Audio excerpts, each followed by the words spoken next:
నిర్ణయం తీసుకున్నారు. సంచలన వ్యాఖ్యలు చేశారు. ఇన్ఫాక్ట్ పార్టీ అధిష్టానంపై సీరియస్ అయ్యారు జీవన్ రెడ్డి. నిజామాబాద్ పార్లమెంట్ నియోజకవర్గ నేతల సమావేశం నుంచి మధ్యలోనే లేచి బయటకు వెళ్లిపోయారు జీవన్ రెడ్డి. తనకు జరిగిన అన్యాయాన్ని తట్టుకోలేకపోతున్నానంటూ చెప్పుకొచ్చారు ఆయన. వేలాది మంది కార్యకర్తలకు అన్యాయం జరిగిందంటున్నారు జీవన్ రెడ్డి. బీఆర్ఎస్ పై కొట్లాడిన మాకు అవమానం జరిగిందంటున్నారు. రాజ్యాంగ ఉల్లంఘన చేసిన బీఆర్ఎస్ ఎమ్మెల్యేలను మా పక్కన కూర్చోబెడితే మాకు గౌరవం ఉంటుందా అంటూ ప్రశ్నిస్తున్నారు జీవన్ రెడ్డి. కాంగ్రెస్లో చేరని బీఆర్ఎస్ ఎమ్మెల్యేలను ఈ సమావేశానికి ఎలా పిలిచారు అంటూ ప్రశ్నిస్తున్నారు జీవన్ రెడ్డి. బీఆర్ఎస్ ఎమ్మెల్యేను పక్కన కూర్చోబెట్టుకొని చర్చిస్తారా అంటూ ప్రశ్నిస్తున్నారు. దశాబ్ద కాలం నుంచి కాంగ్రెస్ పార్టీలో ఉన్నవారి పరిస్థితి ఏంటి అంటూ నిలదీస్తున్నారు జీవన్ రెడ్డి. ఈ నేపథ్యంలో ఆయన మాట్లాడారు. ఆయన ఏమంటున్నారో చూద్దాం. ముందుగా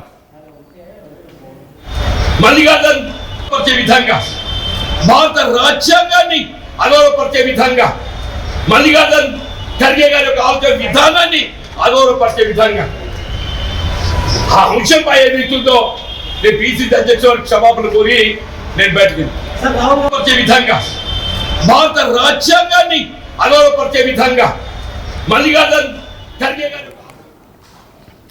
రైట్, అది కాంగ్రెస్ సీనియర్ నేత జీవన్ రెడ్డి చేసిన సంచలన వ్యాఖ్యలు. పార్టీ అధిష్టానంపై ఆగ్రహాన్ని వ్యక్తం చేస్తున్నారు జీవన్ రెడ్డి. నిజామాబాద్ పార్లమెంటు నియోజకవర్గ నేతల సమావేశం నుంచి మధ్యలో నుంచే బయటకు వచ్చేశారు ఆయన. మధ్యలోనే లేచి బయటకు వచ్చేశారు. నాకు అన్యాయం జరిగింది, ఈ అన్యాయాన్ని తట్టుకోలేకపోతున్నాను అంటూ చెప్పుకొచ్చారు ఆయన. వేలాది మంది కార్యకర్తలకు అన్యాయం జరిగిందంటున్నారు. బీఆర్ఎస్పై కొట్లాడిన మాకు అవమానం జరిగింది. రాజ్యాంగ ఉల్లంఘన చేసిన బీఆర్ఎస్ ఎమ్మెల్యేను మా పక్కన కూర్చోబెడితే మాకు గౌరవం ఉంటుందా అంటూ ప్రశ్నిస్తున్నారు. కాంగ్రెస్లో చేరని బీఆర్ఎస్ ఎమ్మెల్యేలను ఈ సమావేశానికి ఎలా పిలిచారు అంటూ ప్రశ్నిస్తున్నారు, నిలదీస్తున్నారు జీవన్ రెడ్డి. ఈ నేపథ్యంలో అసలు ఇంతకీ ఏం జరిగింది? నేతల మధ్య ఏమైనా మాటలు యుద్ధం లాంటిది ఏమైనా జరిగిందా? అసలు ఏం జరిగింది డీటెయిల్గా తెలుసుకునే ప్రయత్నం చేద్దాం. మా ప్రతినిధి సతీష్ అప్డేట్స్ అందించేందుకు సిద్ధంగా ఉన్నారు. సతీష్, అసలు ఇంతకీ జీవన్ రెడ్డి ఎందుకు ఆగ్రహాన్ని వ్యక్తం చేశారు? At the same time Jeevan Reddy ఆ తర్వాత నెక్స్ట్ ఏం చేయబోతున్నారు ఈ అంశానికి సంబంధించి? సతీష్.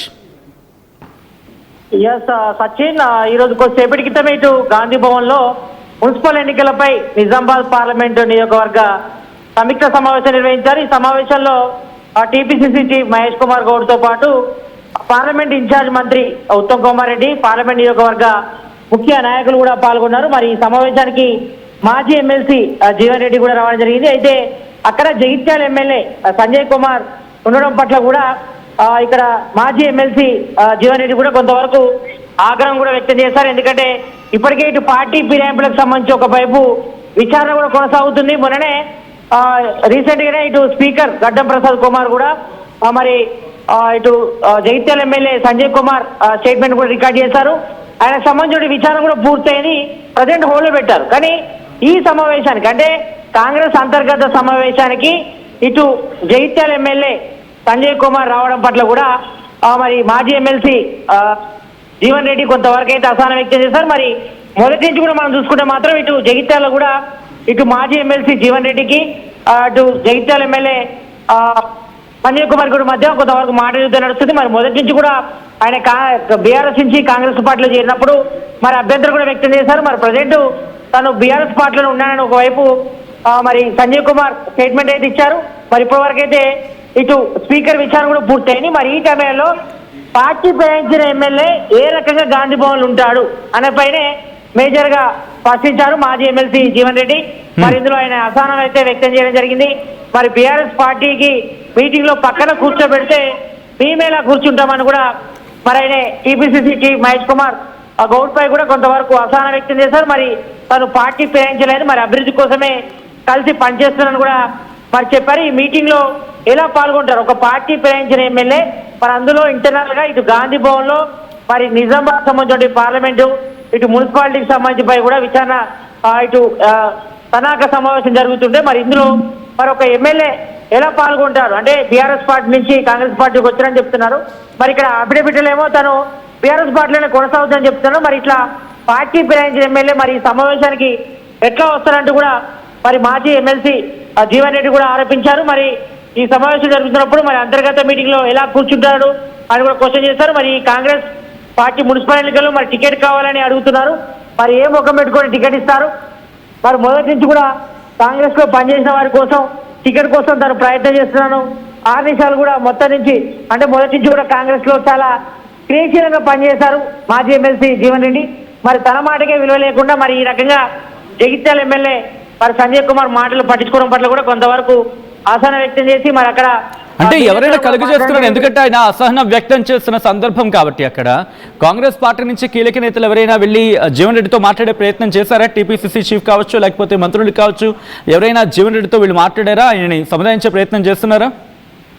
కొంతవరకు అయితే ఇటు ఇన్ఛార్జ్ మంత్రి ఉత్తమ్ కుమార్ రెడ్డితో పాటు టీపీసీసీ చీఫ్ మహేష్ కుమార్ గౌడ్ కూడా కొంతవరకు ఆయనను ఆపే ప్రయత్నం చేస్తారు, ఆయనతో మాట్లాడే ప్రయత్నం చేస్తారు. కానీ ఈ విషయంలో మాత్రం ఏ మాత్రం కూడా మరి మాజీ ఎమ్మెల్సీ జీవన్ రెడ్డి తగ్గలేదు అంటున్నారు. మరి ఆయన మొదటి నుంచి కూడా కొంతవరకు అసలు ఉన్నారు. అంటే మనం మొదటి నుంచి కూడా పార్టీలో పనిచేసే వరకు క్రియేషన్ ఉన్న వారికి ప్రయారిటీ ఇవ్వకుండా నిన్న మొన్నగా వచ్చినటువంటి వారికి మాత్రమే ప్రయారిటీ ఇవ్వడం పట్ల కూడా మరి అసహనం వ్యక్తం చేశారు. మరి మొన్ననే మనం చూసాం, ఇది జగిత్యాల ఒక ప్రెస్ మీట్ లో కూడా చెప్పారు. మరి సంజయ్ కుమార్ ఏ పార్టీలో ఉన్నాడో చెప్పుకోలేని పరిస్థితిలో ఉన్నాడంటూ కూడా కొంతవరకు ఎదవ చేసి మాట్లాడారు. మరి ఈ విషయంలో మాత్రం కొంతవరకు అయితే అసంతృప్తితో ఉన్నారు. మరి ఈ విషయంలో చూడాలి, మరి తను కాంగ్రెస్ పార్టీలోనే కొనసాగుతున్నానని, మరి వీళ్ళ కోసం నేను పార్టీ చేంజ్ గానని, మరి పార్టీలోకి ఎవరైతే పార్టీ ప్రేమించిన ఎమ్మెల్యేలు మరి ప్రోత్సహించడం తప్పు, ఇది రాజ్యాంగాన్ని ఉల్లంఘించడం అవుతుందంటూ కూడా మరి కొంతవరకు ఘాటు విమర్శలు చేశారు మాజీ ఎమ్మెల్సీ జీవన్ రెడ్డి. మరి ఈ విషయంలో మాత్రం మరి టీపీసీసీ చీఫ్ మహేష్ కుమార్ గౌడ్ ఏం సమాధానం చెప్తారో చూడాలి. మరి ఈ విషయంలో మాత్రం అయితే మొదటి నుంచి కూడా అసంతృప్తితో ఉన్నారు. మరి మొదటి నుంచి మనం చూసాం, ఇటు ఇబ్రహీంపట్నంలో కానీ తర్వాత అంతకుముందు ఇటు పటాన్ చెరువు ఇష్యూలో కానీ మరి ఇక్కడ కూడా ఇటు కాంగ్రెస్ లో కొంతవరకు అంతర్గత విభేదాలు మాత్రం కొంతవరకు తారస్థాయి చేరుతున్నాయి. మరి అంతర్గత విభేదాలు ఉంటే మాత్రం మరి ఇటు ఏఐసిసి ఇన్ఛార్జిగా ఉన్నటువంటి మరి మీనాక్షి నటరాజన్ దృష్టికి తీసుకొచ్చినా కూడా ఎక్కడ కూడా ప్రాబ్లం అయితే సాల్వ్ కావట్లేదు. మరి టీపీసీసీ చీఫ్ మహేష్ కుమార్ గౌడ్ ఒకవైపు అంతర్గత సమస్యలు ఉంటే మాత్రం తమే సాల్వ్ చేసుకుంటాం, మరి ఎక్కడ కూడా అలిగేషన్స్ లేవని ఒకవైపు చెప్పుకునే ప్రయత్నం చేస్తున్నప్పటికీ మరి ఈ రకంగా అంతర్గత విభేదాలు మాత్రం ఒక్కొక్కసారి అయితే ఇటు కాంగ్రెస్ లో అయితే బట్టబయలవుతున్నాయి. మరి వీరి విషయంపై కూడా మరి మొదటి నుంచి కాంగ్రెస్ నుంచి పనిచేసిన వారికి మాత్రం కొంతవరకు అయితే ఇబ్బందికర పరిస్థితులు ఉన్నాయి. మరి మొదటి నుంచి పనిచేసిన వాళ్ళకి ప్రాప్తి ఇవ్వకుండా మరి నిన్నామోగం కాక మరి ఇతర పార్టీ నుంచి వచ్చిన వాళ్ళకి అంటే బీఆర్ఎస్ పార్టీ నుంచి వచ్చిన వాళ్ళకి బీజేపీ నుంచి పార్టీలోకి వచ్చిన వారికి మాత్రమే ప్రయారిటీ ఇస్తున్నారు. మరి ఎవరికి కూడా అవకాశం ఇవ్వట్లేదు. మరి ఈ విషయంలో మాత్రం తన అసరాన్ని అయితే ఇటు మాజీ ఎమ్మెల్సీ జీవన్ రెడ్డి అయితే వ్యక్తం చేస్తున్నారు. మరి పార్టీ విధానానికి వ్యతిరేకంగా వీళ్ళంతా కూడా పనిచేస్తున్నారు. మరి రాహుల్ గాంధీ ఖర్గేకు సోనియా గాంధీకి మరి గాంధీ విధానానికి వ్యతిరేకంగా సమావేశం జరుగుతుంది కాబట్టి మరి రాజ్యాంగాన్ని ప్రజాస్వామ్యాన్ని కూడా అపాస్పాలు చేస్తున్నారు. మరి నా సుదీర్ఘ జీవితం కాంగ్రెస్ పార్టీలో సాగింది కాబట్టి మరి దాదాపుగా 4 దశాబ్దాలుగా కాంగ్రెస్ పార్టీలో ఉన్నా కాబట్టి మరి పార్టీ విలువలో కాపాడాల్సిన బాధ్యత తనపై ఉంది కాబట్టి మరి ఈ విషయంలో మాత్రం ఏఐసిసి హైకమాండ్ ఇటు మల్లికార్జున ఖర్గేతో పాటు రాహుల్ గాంధీకి సోనియా గాంధీ కూడా కంప్లైంట్ చేస్తాను. మరి ఈ రకంగా మరి పార్టీ ప్రేమించిన ఎమ్మెల్యేలను మీటింగ్ ఎలా ఆహ్వానిస్తారనిపై కూడా కొంతవరకు అయితే మాజీ ఎమ్మెల్సీ జీవన్ రెడ్డి అయితే గర్వవుతున్నారు. మరి చూడాలి ఇది ఎంతవరకు దారిస్తుందో. మరి అంతర్గత విభేదాలు మాత్రం కాంగ్రెస్ లో మాత్రం కొంతవరకు విభేదాలు అయితే వ్యక్తం అవుతున్న పరిస్థితి మనం చూస్తున్నాం. Sachin right Satish, thanks for the update. మొత్తంగా అయితే మాత్రం కాంగ్రెస్ సీనియర్ నేత జీవన్ రెడ్డి సంచలన వ్యాఖ్యలు చేశారు. పార్టీ అధిష్టానంపై ఆగ్రహాన్ని వ్యక్తం చేశారు జీవన్ రెడ్డి. నిజామాబాద్ పార్లమెంటు నియోజకవర్గ నేతల సమావేశం నుంచి ఆ సమావేశం జరుగుతుండగా మధ్యలో నుంచి ఆయన లేచి బయటకు వెళ్ళిపోయారు జీవన్ రెడ్డి. తనకు జరిగిన అన్యాయాన్ని తట్టుకోలేకపోతున్నారంటూ ఆయన ఆవేదన వ్యక్తం చేశారు. వేలాది మంది కార్యకర్తలకు అన్యాయం జరిగిందంటున్నారు జీవన్ రెడ్డి. బీఆర్ఎస్పై కొట్లాడిన తమకు అవమానం జరిగిందంటున్నారు ఆయన. రాజ్యాంగ ఉల్లంఘన చేసిన బీఆర్ఎస్ ఎమ్మెల్యేలను తమ పక్కన కూర్చోబెడితే తమకు గౌరవం ఉంటుందా అంటూ ప్రశ్నిస్తున్నారు జీవన్ రెడ్డి. కాంగ్రెస్లో చేరని బీఆర్ఎస్ ఎమ్మెల్యేలను ఈ సమావేశానికి ఎలా పిలిచారు అంటూ ప్రశ్నించారు. బీఆర్ఎస్ ఎమ్మెల్యేను పక్కన కూర్చోబెట్టుకొని చర్చిస్తారా అంటూ ప్రశ్నలు సంధిస్తున్నారు ఆయన. ఇంకా ఆయన ఏమంటున్నారు ఇప్పుడు చూద్దాం.